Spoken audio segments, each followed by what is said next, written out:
ও পর্দার আড়ালের আম্মা জান, ঘরে আসার পরে যদি স্বামীকে সালাম দিয়ে বরণ করে একটু বুঝাইতেন, ও স্বামী আমার আব্বা জানের ঘর ছাড়িয়া মায়ের কোলের মায়া বাদ দিয়ে আমি আপনার ঘরে চলে আসছি, না খাইয়াও দিন কাটাইতে রাজি, খাইলে পাবো না খাইলে পাবো তার কোনো চিন্তা নাই, তবে আপনার কাছে আমার একটা দাবি, আমরা ঘরের মধ্যে বাচ্চা নিয়ে যে থাকি, আপনার কাছে অনুরোধ, কোনোদিন হারাম টাকা ঘরে নিবেন না, ঢুকাবেন না। হারাম টাকা দিয়া আমাদের সন্তানের পবিত্র রক্ত নাপাক করব না, না খাইয়া কষ্ট করব, তারপরেও না হারাম খাইয়া আমাদের রক্ত নাপাক করব না। ও আম্মা জান,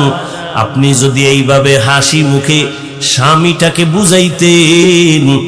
ঘরের মধ্যে কোনো স্বামী হারাম ঢুকাইতে পারত না। হালালের মধ্যে বরকত,